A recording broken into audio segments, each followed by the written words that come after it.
એને આટલા રૂપિયા મળી ગયા, એને આટલું તગડું લિફાફું મળી ગયું, અરે એનો શ્વાસ ધીમો થવા માંડે, बैठने लगता। तो ये प्राण स्पंद निरोधात यदि हमसे न हो तो अद्भुत दूसरा सूत्र, सत्संगात, किसी साधु के पास बैठ जाओ, कभी प्रयोग करना, यदि वो साधु है तो, यस, लेबल हो तो नहीं, लेवल हो तो, नॉट लेबल, लेवल हो तो। धीरे धीरे आदमी को मन धीरे धीरे अपनी गति में आने लगेगा, कुछ अभ्यास करना पड़ता है। सत्संगात, अरे चलो कोई सत्संग में हम बैठे, लेकिन जिसको हम सत्संग मानते थे वो सत्संग था ही नहीं, और हम मान बैठे थे सत्संग, तो इससे भी घटना न घटी, मन को स्थिर करने, तो तीसरा वासना त्यागात, सब शांकरी सूत्र है। अपनी वासना का धीरे धीरे त्याग करना।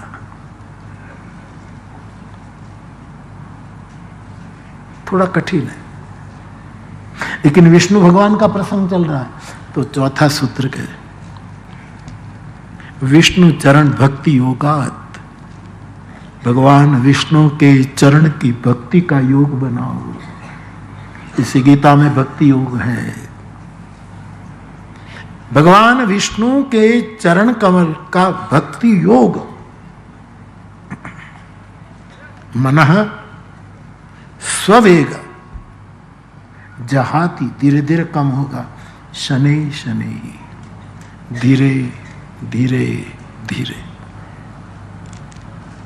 लेकिन ये प्रोसेस निरंतर चलनी चाहिए, कोशिश निरंतर चलनी। अब आप कहते हैं मैं भक्ति तो नहीं कर पाऊंगा, तामस देह है, और मैंने पहले बिंदु में शंकराचार्य के वचन को इनके चरणों में वंदन करके लिया, परमात्मा के चरण की भक्ति योग से धीरे धीरे, तो आप वो भक्ति की तो मना करते हैं, आपको मुक्ति चाहिए, तो फिर ये रेखा यहां जाती है। यस्य निर्विषय मनः, जिसका मन निर्विषय हो गया, यस्य हृदय शीतलम, जिन हृदय क्यारे उग्र थतो नथी, शीतल है, तो शीतल है। तुलसीदास जी इसलिए कहे शीतल संता, जिसका हृदय शीतल है, ठंडा हृदय शीतल है।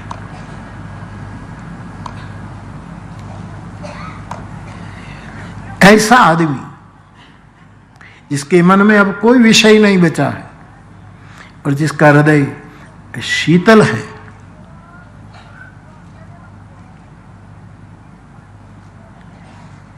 यस्य मित्रम जगत सर्वम, पूरा जगत को जो मित्र मानता है, तस्य मुक्ति कर स्थिता, सीधी रेखा हो गई। यहां से उठा, ये ना हो, ये ना हो, ऐसा होते हुए ऐसा करते करते करते आप जाओ, तो जैसे साहब आपने पूछा, तस्य मुक्ति कर स्थिता, इसकी मुट्ठी में मुक्ति आ जाती है। तो मुक्ति के लिए कितना सरल उपाय जगत गुरु शंकराचार्य भगवान बता रहे हैं। तो आप कहेंगे कि इनमें से प्राण स्पंद हमारा निरोध नहीं होता है, हमें सत्संग नहीं हो पा रहा है, हम साधु को पहचान नहीं पाते और हम वासना छोड़ नहीं पाते, ये ना हो पाता। तो मैं विष्णु भगवान की कथा चल रही है, इसलिए हरि चरण की भक्ति में मन लगाओ। कृष्ण निमंत्रित करता है गीता में, मैं ये वो मन, तो मुझे मन दे, मांग रहा, भिक्षुक बनकर रहा, तू मुझे मन दे। अब मन कोई वस्तु होती तो दे देते, लो घड़ी ले लो, भगवान बांके बिहारी ले जाओ। घड़ी दोगे तो बांके बिहारी थोड़ा लेगा। पदार्थ है, यदि मन कोई द्रव्य है, यदि कोई द्रवीण है, यदि कोई चीज है, तो हस्तांतरित किया जाता है। चरण में रखे कि आप मन मांग रहे दो। तो जब गीता कहती मैं ये वो मन आदर्श, मुझे मन दो, भीख मांग रहा है, तो कैसे दे? और मन का स्वभाव है संकल्प विकल्प, एक बार ये सोचेगा दूसरी बार ये सोचेगा। ये मन का स्वभाव हम सब जानते हैं। पहला ये सोचे राजकोट जाए तो, फिर विकल्प आता जामनगर जाऊ જોઈએ। क्या एक मोटा क्रिकेटर रहता है, बड़ा क्रिकेटर का गांव, जामनगर जाम साहिब का वारिस बन चुका है अजय जाडेजा साहब। ना ना ना ना, आपने क्रिकेट से क्या लेना देना, द्वारका चले जाए। ये विकल्प जो आते हैं ये यात्रा में रुकावट कर दे।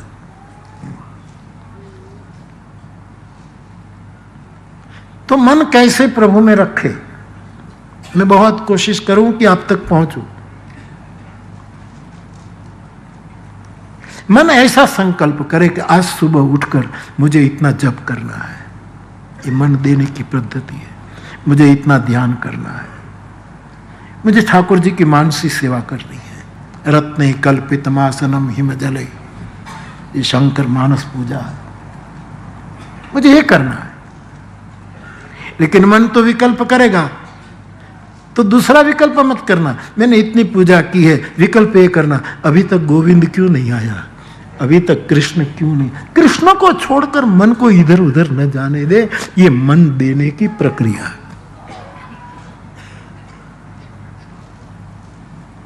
हरिद्वार में एक महात्मा थे, ये बनी घटना।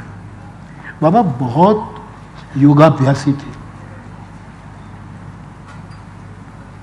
मैं जब पहली कथा हरिद्वार करने गया तब का मेरा अनुभव है, मोंगी माँ ने कथा करवाई थी।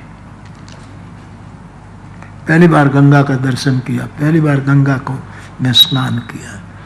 एक ही घाट पर मैं और सत्यमित्रानंद जी सुबह सुबह एक दूसरे से बात किए बिना नहाया करते थे, सालों पहले की बात।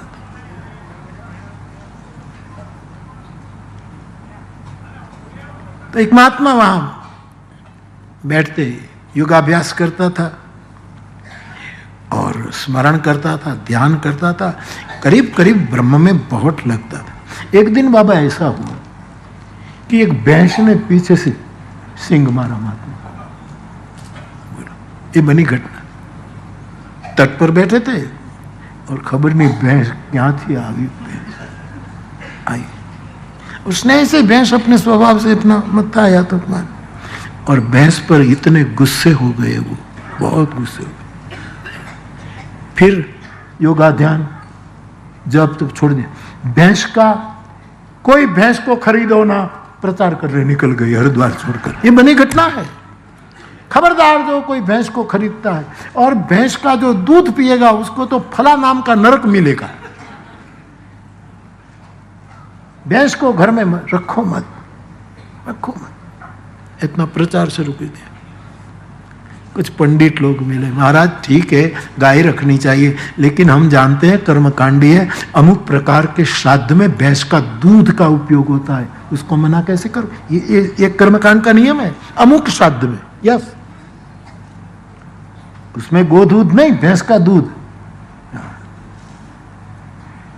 भैंस नो जे पति હોય છે ને, भैंसा जो कहो,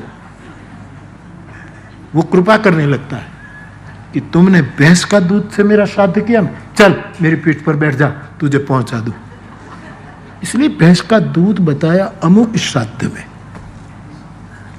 तो कहे महाराज आप भैंस के दूध की, भैंस की इतनी आलोचना कर रहे हैं, और भैंस का दूध कर्मकांड में एक दो जगह स्वीकार्य बताया है, संस्कृत में लिखा है।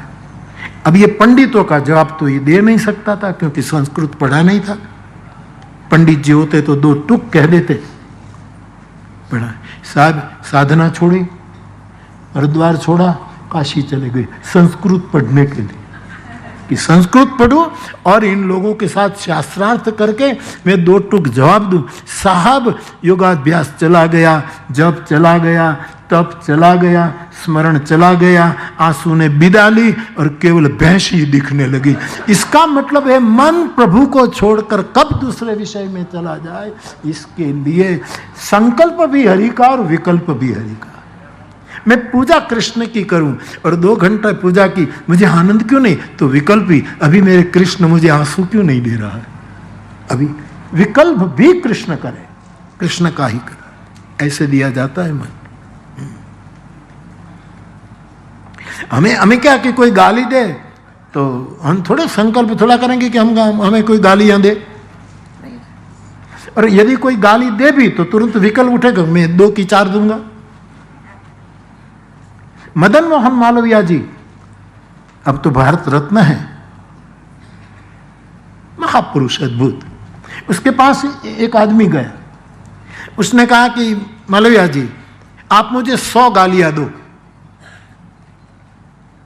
मैं जरा भी गुस्सा नहीं करूंगा। मैंने ये अपने को बनाया, मन को तैयार, 100 गालियां दो आप जी। मालवीय जी ने बहुत अच्छा जवाब दिया कि मैं 100 गालियां दूं तो आपको तो क्रोध नहीं आएगा क्योंकि आप तो पहुंचे हुए, लेकिन 100 गालियां देकर मैं अपनी जुबान को गंदी क्यों करूं? ये सीखो, ये सीखो मन को स्थिर करने के लिए। सामने वाले को गाली असर न करे, वो उनका पक्ष है, लेकिन तुमने तुम्हारा मुंह क्यों बिगाड़ा? तुमने तुम्हारी जुबान में क्यों गंदगी डाली? ये है प्रभु में मन रखो। वस्तु होती तो रख देते, मैं ये मन आदर्श। दोहावली रामायण में एक दोहा है कि एक लड़की थी, उसको विष्णु से ब्याह करना था। दोहावली। अब विष्णु से कैसे ब्याह हो? माँ बाप सब उसको समझा रहे कि बेटे कहां विष्णु कहां तू, उसको कैसे हम ब्याह करें? तो ये जिद छूट जाए इसलिए एक सुथार ने, एक बढ़ई ने लकड़ी की विष्णु की मूर्ति बना दी, 2 हाथ बनाए जैसे जगन्नाथ भगवान होते हैं, ऐसे अनगढ़ एक मूर्ति बना दी और कहा कि ले बेटा इससे तू ब्याह ले। और मन दे दिया लड़की ने। विष्णु की लकड़ी की एक बढ़ई ने अनकट मूर्ति बनाई, ये विष्णु है और गुरु के वचन प्रतीति ने जो ही, और उसने इस लकड़ी की मूर्ति से ब्याह कर लिया। रोज अपने साथ रखती हैं, पहले खिलाती हैं, एक थाली में जूठन खाती हैं, उसके लिए शैया तैयार करती हैं, इसके लिए खुद श्रृंगार करती है। एक दोहावली का यह अर्थ है। अब इस लड़के का बाप बहुत बीमार हो गया। कई वैद्य हकीमों को पूछा तो कोई इलाज नहीं, असाध्य कोई रोग है। तब इस लड़की ने पहली बार अपने पति जो काष्ठ के थे उस विष्णु से प्रार्थना की, हे भरता, हे करता, ये मेरे सब कुछ, मेरे पिता को ठीक कर दो ना, एक बार बोल। उसी समय विष्णु प्रकट हुए हैं जिसने मन दिया है। दोहावली रामायण, दोहावली रामायण में विष्णु परक, श्रीपति परक, श्रीहरि पर 4-5 दोहे उपलब्ध है जहां विष्णु का उल्लेख है। ऐसे मन दिया जाता है। सूरदास तो कहते हैं मेरो मन अनत कहां सुख पावे। डोंगरे बाबा कहते थे लाख ने ओगाड़ी, इसमें कोई रंग डाल दो तो कोई भी प्रक्रिया, उस काल का विज्ञान आज तो कुछ भी कर सकते हैं। डोंगरे बाबा के समय की कि लाख को पिघाल करके कोई रंग डाल दो, फिर कोई प्रक्रिया उसको बिलग नहीं कर सकती। ऐसे मन जो हरि को दे देता है। सूरदास कहते हैं, गोपीजन कहते हैं, हमारे पास एक मन था, वो है उद्धव, हमने शाम को दे दिया। उद्धव मन न भये 10-20 मन नहीं है कि एक धंधे में लगाए, एक यहाँ लगाए। हमारे पास एक था, वो गया शाम संग, वो मन लेकर वो मथुरा चला गया। को आराधे ईश, अब किस ईश को हम आराधना करें? उद्धव मन न भये 10-20 मन। इसलिए दामोदर स्तोत्र में लिखा है, मुरारी पादार्पित चित्त वृत्ति, कोई विकल्प न बचे और विकल्प भी कृष्ण परक हो। ऐसे मन लगाया जाता है, ऐसे लगाया जाता है। मयि मन आधत स्वर मयि बुद्धि निवेश। तो वो लड़की भगवान को प्रकट करती है। और भागवत में परमात्मा की मूर्ति की कितने कितने, रेती की बालू की मूर्ति, सब परमात्मा ने सिद्ध कर दिया। बालू की मूर्ति विश्वनाथ रामेश्वर भगवान, बालू की मूर्ति। लकड़ी की मूर्ति जगन्नाथ। कोई पंच धातु की, कोई चांदी की, कोई स्वर्ण की। मिट्टी की मूर्ति जो पार्थिव पूजा करते हैं, वो शिवलिंग बनाते, मूर्ति, सब में परमात्मा है।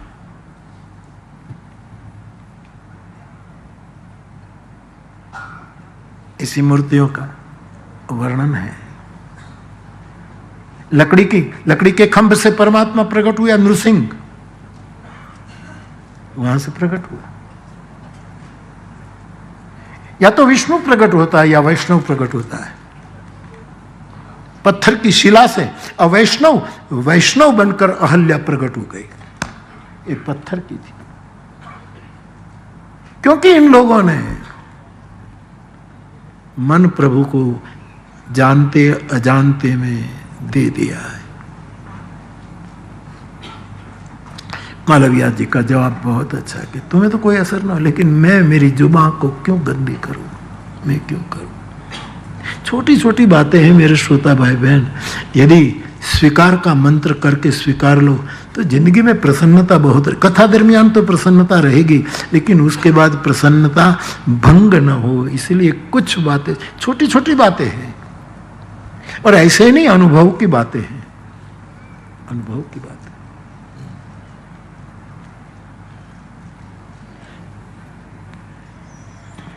कितना विष्णु के बारे में ये तो स्मरण में आया कि हिरण्यकशिपु को जब प्रहलाद ने, भागवत उठाओ सा, प्रहलाद ने जो स्तुति कही उसमें जो विष्णु का वर्णन किया है साहब, नरसिंह का जो वर्णन किया, भगत शिरोमणि प्रहलाद ने श्लोकों की भागवत में जड़ी बरसा दी है। 5वें 6ठे स्कंद खबर नहीं किसमें, लेकिन वहां विष्णु का जो बहुत अद्भुत वर्णन है। तो एक तो बात ये आपने जो कहा हाथ में मुक्ति कैसे आए, तो जो शंकर प्रसाद था सो मैंने जितना स्मरण में है, मेरे मन में काफी समय से एक जिज्ञासा है कि हमारे परिवार में कोई किसी का जूठा नहीं खाता। तो मेरे मन में ये प्रश्न उत्पन्न हुआ कि किसी का जूठा खाना उचित है क्या?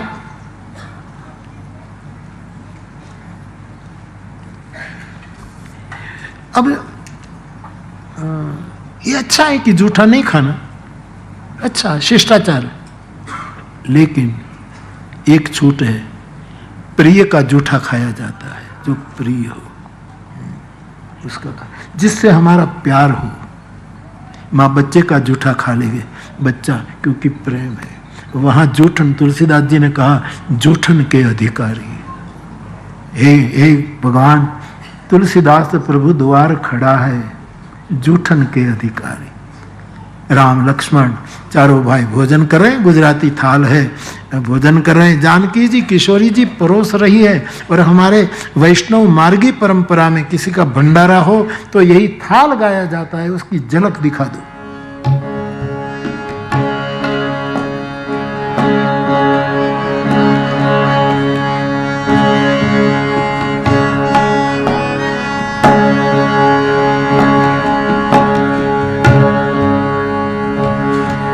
बहुत अच्छा।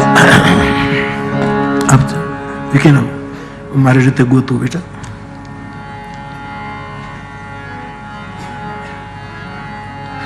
शुद्ध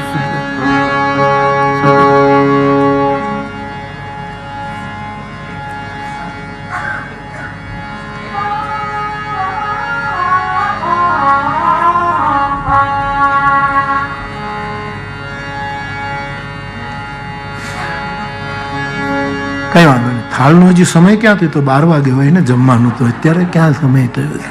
તેડાતા હૈ મેરે પ્યારી લાલજી તું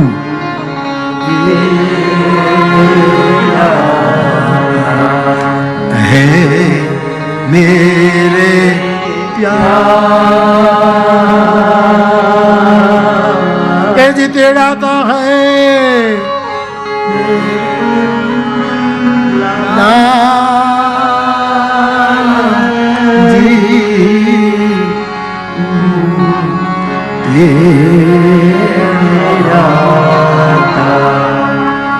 हमारे साधु की पंगत होती है तब ऐसा बोला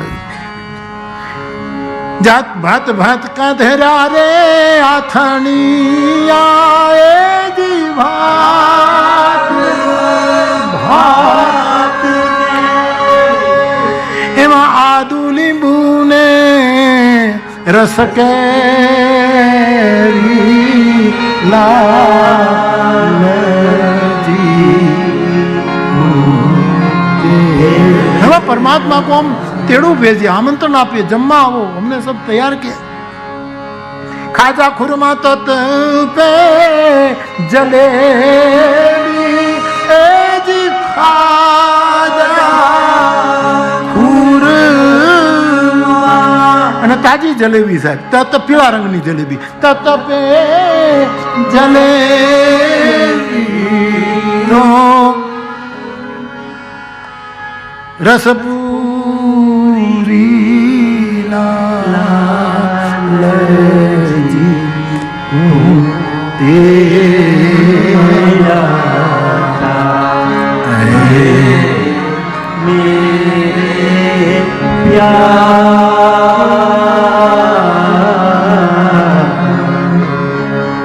राम लखन भरत शत्रुघ्न जमवान बैठा है जी राम लक्ष्मण जमवान बैठा तो पीरसत जनक ए दुलारी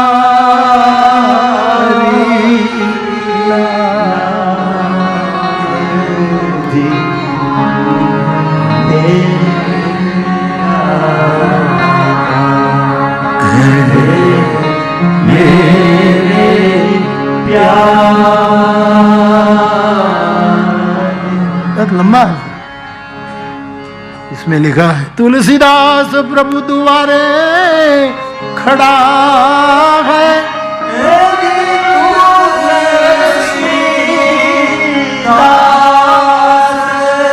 हर एक द्वारे खड़ा है तो जूठन के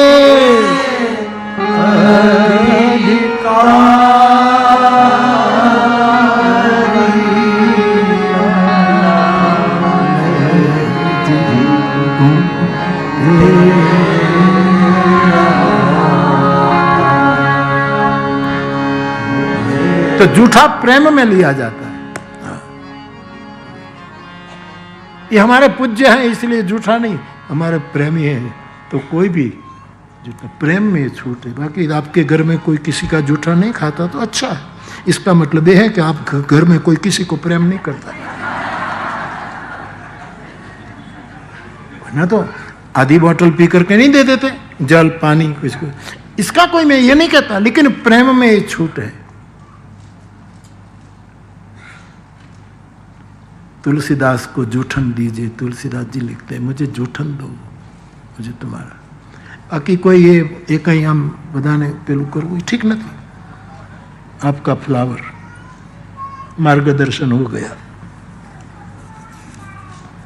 तो बाप मैं आपसे निवेदन कर रहा था, मानस विष्णु प्रयाग में 3 वस्तु महत्व की है, संगम, अक्षय वट और वेणी माधव. संगम में 3 नदियां मिलनी चाहिए। जो प्रयागराज के साथ हम ये बात करें, विष्णु प्रयाग से हम वो तीर्थराज प्रयाग, तीर्थराज प्रयाग तो सभी तीर्थों का राजा है, छोटे बड़े तीर्थों का ये सम्राट है। तुलसीदास जी ने उसको राजा के रूप में प्रस्तुत किया है। इस राजा की रानी कौन है, ये राज का सिंहासन, राजा का सिंहासन क्या है, उसका संवर क्या है, उसके उसके ये सब सचिव कौन है, पूरा रूपक बनाया है प्रयागराज का कथन करते हुए मानस में। तो मुझे कहने दो कि विष्णु प्रयाग भी यदि प्रयाग है तो यहां संगम होना चाहिए। नख निर्गता मुनि बंदिता लोक पावनी। अब गंगा जी निकली है विष्णु चरण से, तो विष्णु प्रयाग में गंगा तो है, जैसे ही लक्ष्मण गंगा, जैसे ये तो गंगा तो है, यमुना नहीं। विष्णु प्रयाग सिद्ध करने के लिए यमुना भी तो चाहिए, यहां नहीं है यमुना। यमुना जी तो यमुनोत्री में। आदित्यानाम अहम विष्णु ज्योतिषाम रविरांशुमान्। आदित्य में पहले बोल चुका हूं, आदित्य में मैं विष्णु हूं और तेजस्वियों में, प्रकाश में, उस चेतना में मैं सूर्य हूं, रविरांशुमान्। तो सूर्य तो है, क्यारेक क्यारेक है, कभी कभी आते हैं।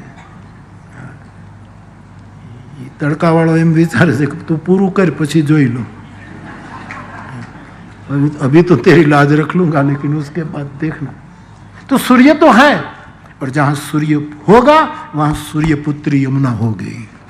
इसलिए विष्णु प्रयाग में अदृश्य रूप में, भाव रूप में, श्रद्धा के रूप में यमुना, क्योंकि यमुना सूर्य पुत्री है, सूर्य पुत्री। इस भाव लेना पड़ेगा तभी प्रयाग सिद्ध होगा। यमुना है। और वैकुंठ के वर्णन में आता है कि भगवान विष्णु को, अथवा तो क्षीर सागर में भी, अथवा तो वैकुंठ में ठाकुर जब विराजते हैं तब भगवान को, जैसे मंगला आरती करते हैं, जैसे राजभोग करते हैं, श्रृंगार करते हैं, उत्थापन कर वगैरह वगैरह वगैरह, तो वैकुंठ में भी ये सब रीत चलती है। सुबह में श्रृंगार, जैसे सुबह लक्ष्मी विष्णु सहस्त्र नाम का पाठ करती है, प्रातः ये सब शुरू हो। वैकुंठ पुष्टि मार्गी है, वहाँ अष्ट समा की आरती होती है, तो वहां ये सब आरती होती है।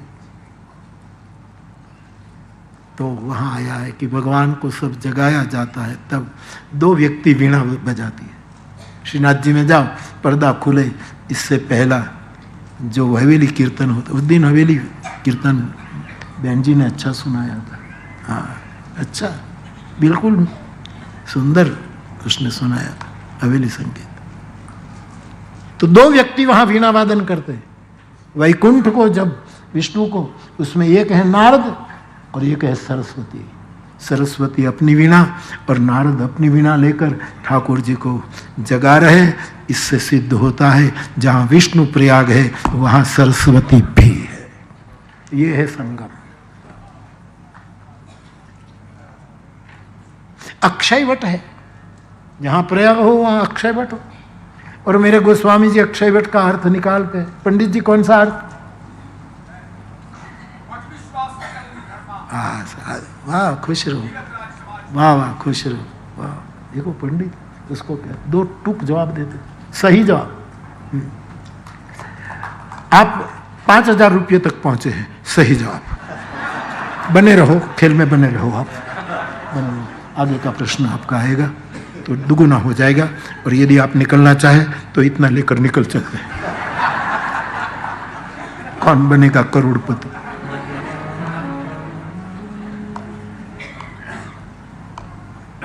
सही जवाब।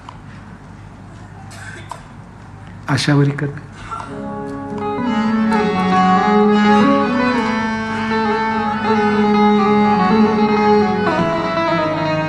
ये जो तेड़ाता है मेरे प्यार, उसमें संध्या के सुर लग जाते हैं, थोड़े संध्या के लग जाते हैं साहब, मिश्रित है ये। हाँ, ये तो बपोरे हमारे साधुनी पंगत हो तो बपोरे पण आ थाल में गाइए, सवार में हो तो बाल भोग वक्ते, बाकी है जो लग रहे हैं वो संध्या है। हालो ने भी दूर घेर जाई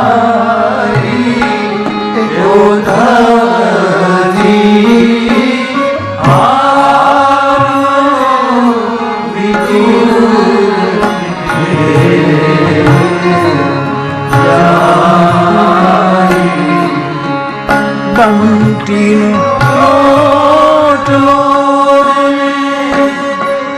तांजलिया निभाएगी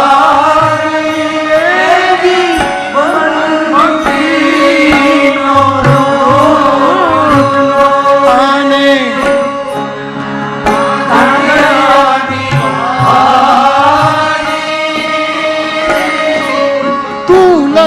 तुलसीदास प्रभु द्वारे खड़ा है,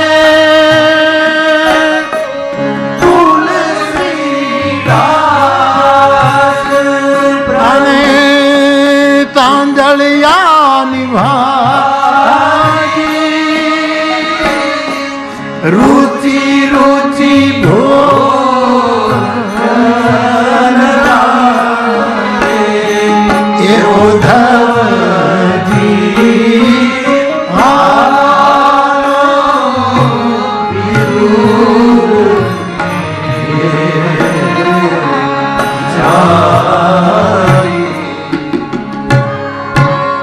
मैं और अमरदास बापू एक बार बोलकर हम थे अपने कच्छ की कथा, वो कौन सी नहीं, एक युवक मैंगलोर में रहता है, उसने वो पर से गांव है विगोड़ी में कथा थी।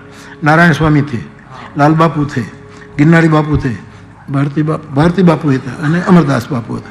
એક તળાવની પાળ હતી, નારાયણ સ્વામી આવ્યા અને બેઠા. એ મને કે વાલા આપણે આ સંધ્યા છે અને સંધ્યા ગાઈએ, તો એને તેથી પહેલી વાર મેં હાલો ने विदुर घेर जाई उसने गाया, वो तो हो गया. फिर अमरदास बापू મેં કીધું બાપુ આપણા સાધુનો જે થાળ ગવાય છે અને આ જે સંધ્યા એના થોડા ઇધર ઉધર સુર કરમ્યા, પછી એ તો સંગીતના વિશારદ હતા એટલે એને તરત ગોઠવી આપ્યું મને કે બાપુ આપ બરાબર કહેતે કે આ તો અમારા માટે છે, તમારે આમાં બહુ ધ્યાન નહીં આવવાનું, તમારે તો બપોરે 1 વાગે ખાઈ લેવાનું, બાકી આ બધું इसमें नहीं. लेकिन हमको क्या करे, सब आ जाता है तो संध्या है.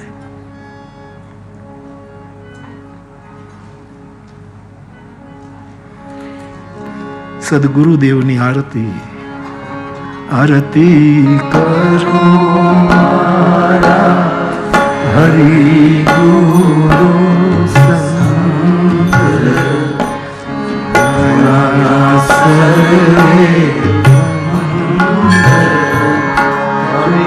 मयूरी मातु बहन, तुम्हारे लिए बहुत अच्छे अच्छे सब प्रशंसा कर रहे हैं आपके लिए. मुझे लोग चिट्ठियां भेजते हैं, ये मयूरी जी जो है गजब कर रही है. शांति रख माँ, हमारा गाँव तो उनते भूलवाड़ी दे दो माड़ी, छोड़ो चलो कृपा की, वरना हम उसी ब्याह धारा में चले जाते. तो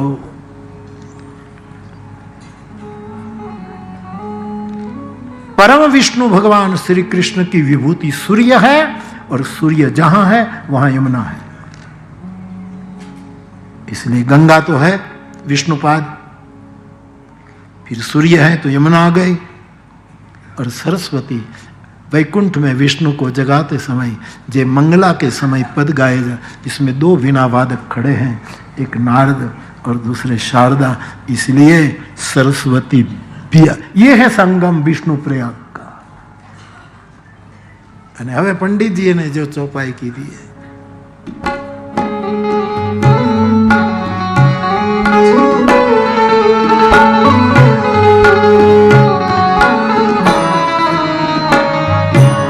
આમાં તમે એમ નહીં માનતા હો કે મને સંગીતનું જ્ઞાન, હું તો આ થોડું થોડું બધા પાસે થોડું સાંભળ્યું હોય ને એના ઉપરથી આપણે થોડીક વાતો કરીએ, બાકી મને કાંઈ આપણે કાંઈ સંગીત વિશારદ નથી, આપણને કાંઈ બાકી તો આ છોકરાઓ ગાય એટલે એમાંથી હું થોડુંક શીખી લઉં.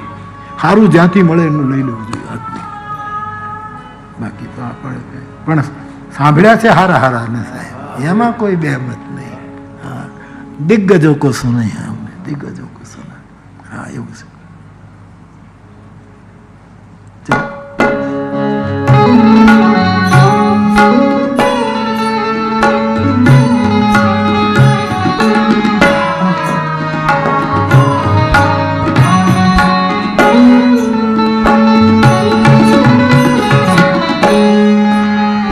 बटू विश्वास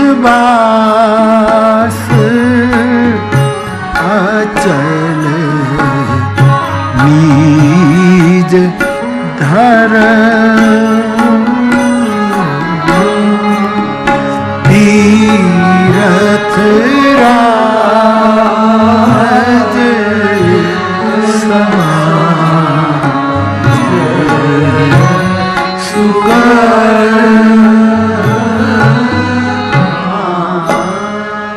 प्रयाग जो तीर्थराज प्रयाग, वहां 3 नदी का संगम, यहाँ विष्णु प्रयाग की बात करें तो इस रूप में 3 नदी का संगम है.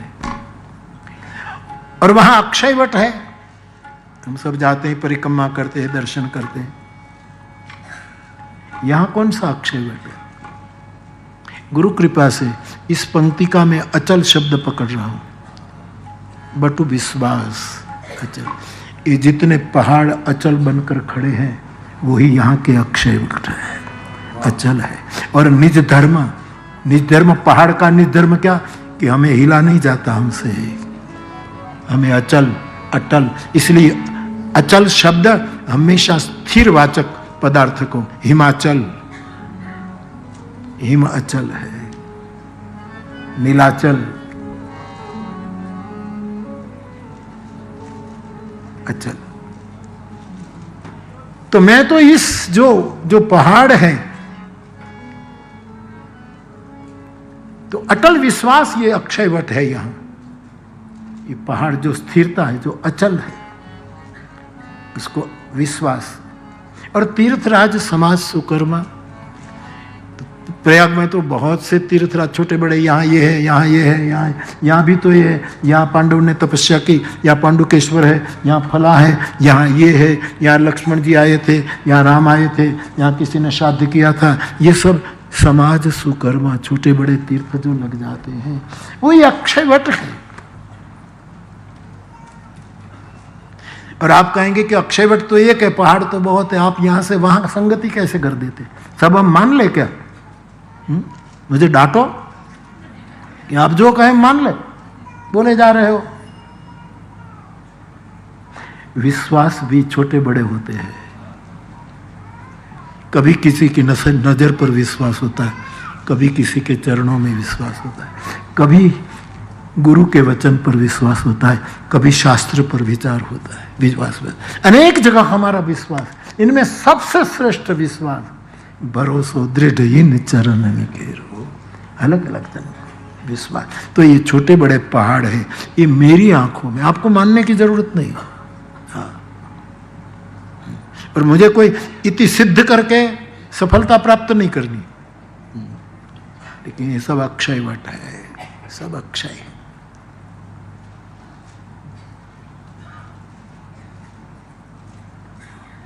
और जगह तो बर्फ जमीन यहाँ भी गिरती होगी बर्फ सर्दी के दिनों में, लेकिन अभी तो जिस ऋतु में वहाँ बर्फ भी अचल है, ऊपर के शिखर पर लगे हैं, सब अचलता स्थैर्य लिए हुई है.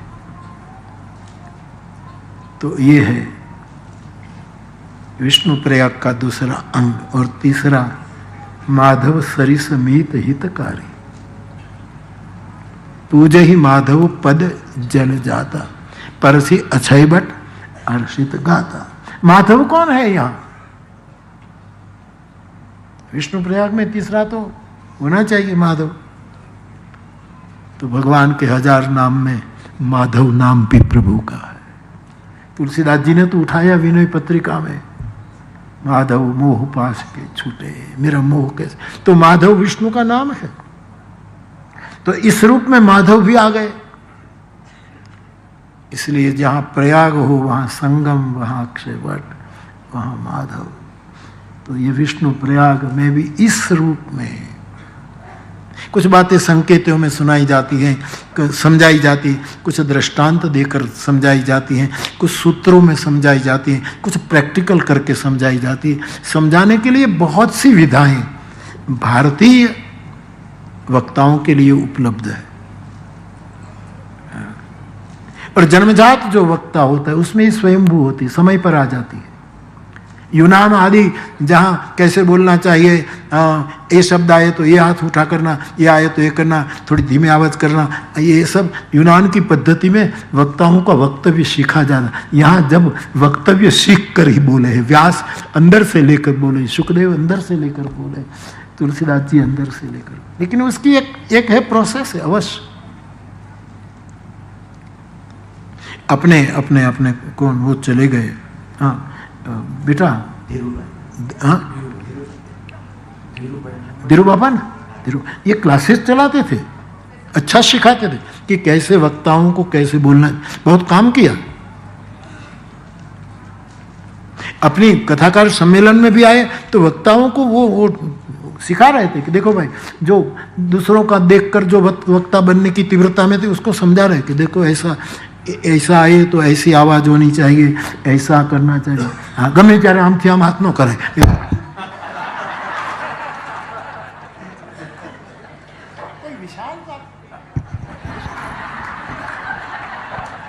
कोई विशालता की बात करनी है तो ऐसे कर दो, लेकिन गमे ત્યારે करतो तो બધું વીખી નાખે, अचल ने सचल कर नाखे। सोचो, लेकिन एक विद्या है, ये एक पद्धति है कि फिर धीरे बोलो, आरोह कहाँ अवरोह, कहाँ ऊपर का सुर लेना।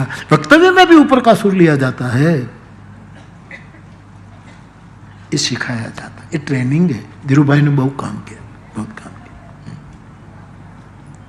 अच्छा काम था।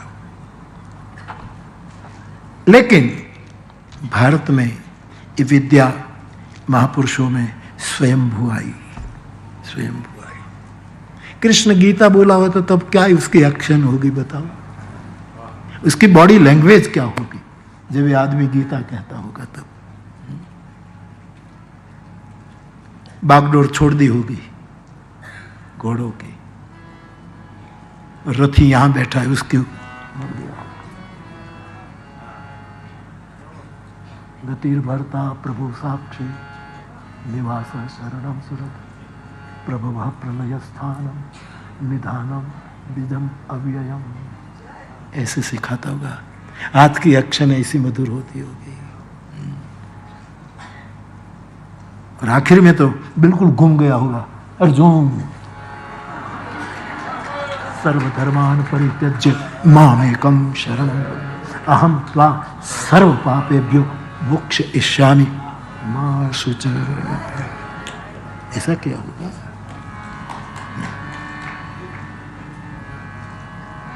एक स्वाभाविक वक्तव्य के कुछ स्वाभाविक लक्षण होते हैं, लक्षण। ज्ञान का उपदेश देने वाले बुद्ध न सोचे तो भी उसकी अंगुली ऐसी हो जाएगी, ये ज्ञान मुद्रा है, ऐसी अपने पास ज्ञान मुद्रा नहीं, अंगुली तो दो ही है, लेकिन अपनी धन मुद्रा है, अर्थ मुद्रा है, पैसा, ज्ञान। विनोबा जी ने 5 उंगलियां पर एक बहुत बड़ा दर्शन दिया है, 5 उंगली, बहुत सुंदर भाष्य। मैंने मंगवाया था, मैंने सुना था, फिर मैंने मंगवाया था अपने पूनम, वो कौन अपना बिरला जी भाई रहते हो, कौन क्या नाम, पवनार में गौतम भाई, उससे मैंने फोन किया था कि विनोबा जी ने जो 5 उंगलियों का जो कहा कि यह अंगुली समाज का महाजन की अंगुली है, सबको कहता है ऐसा करो, ऐसा महाजन, ऐसा उसने कहा।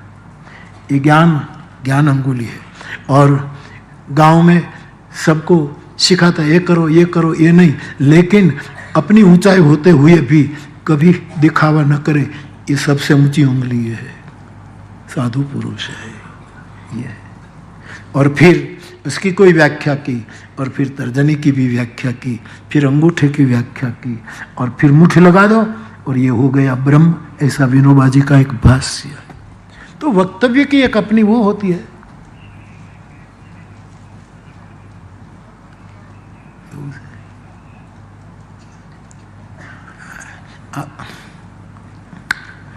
હવે મારે હું ઘણી વખત બોલતો આમ કરીને બેસી જાઉં છું. આ કાંઈ લખેલું નથી, નકલ ઘણા કરે છે. રહેવા દો, ન રક્ત થઈ જશે તો પટ્ટો બાંધવો પડશે સાહેબ, આટલો મોટો પટ્ટો બાંધવો પડશે. कई लोग कहते हैं अच्छा है, शुभ का अनुसरण अच्छा है, इसमें कोई बुरी बात नहीं, कोई बुरी बात नहीं. तो कुछ बातें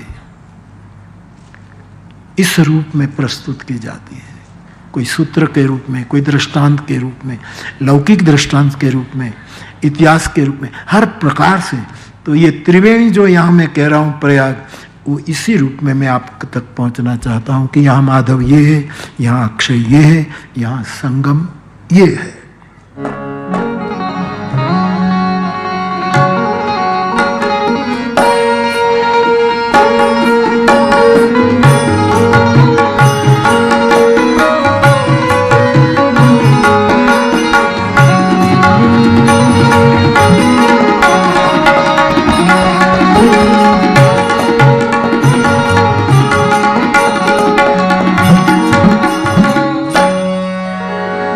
और हम कथा के क्रम में जाए इससे पहले जगत गुरु शंकराचार्य ने कहा कि 2 वस्तु रोज गाओ, ऐसा कहा. 2 गाओ, जैसे हम रामायण गाते हैं, गीता गाते हैं खास करके. तो वैष्णवों को जगत गुरु ने कहा है कि 2 वस्तु गाओ. गेयम गीता नाम सहस्रम, एक तो गीता को गाओ और विष्णु सहस्त्र नाम को गाओ, जिस तरह सुबा लक्ष्मी ने गाया है, ऐसा तो अन्य गायकों ने. एक गाने के लिए सूचना जगत गुरु की है. गेयम गीता नाम सहस्रम, ध्येयम अजस्र, निरंतर गैप न हो, ऐसे ध्यान करो, विष्णु का ध्यान करो.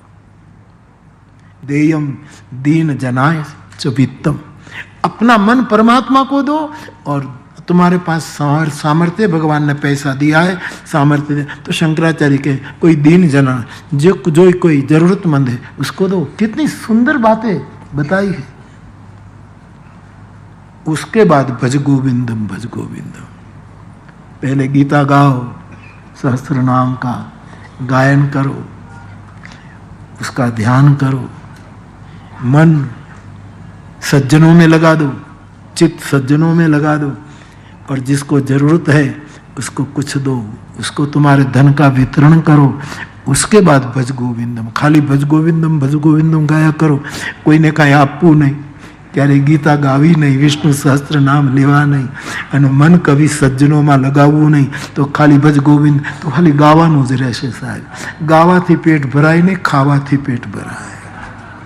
इसको उतारने से ले, इसीलिए भज गोविंदम.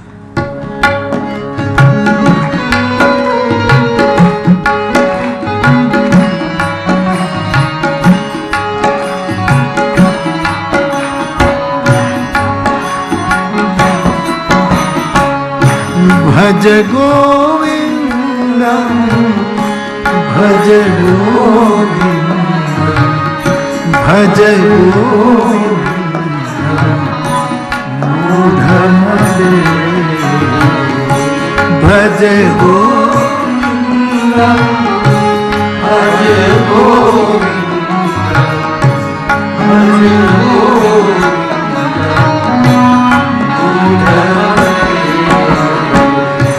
गेयम गीता नाम सहस्रम, गेयम गीता नाम सहस्रम, गेयम श्री हरि रूपमजस्रम,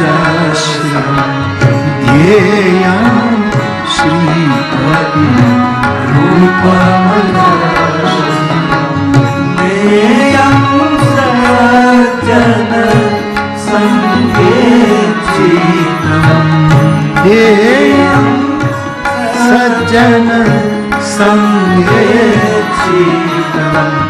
देयं दीनं जनाय च दीनं देयं दीनं जनाय च भज गोविंद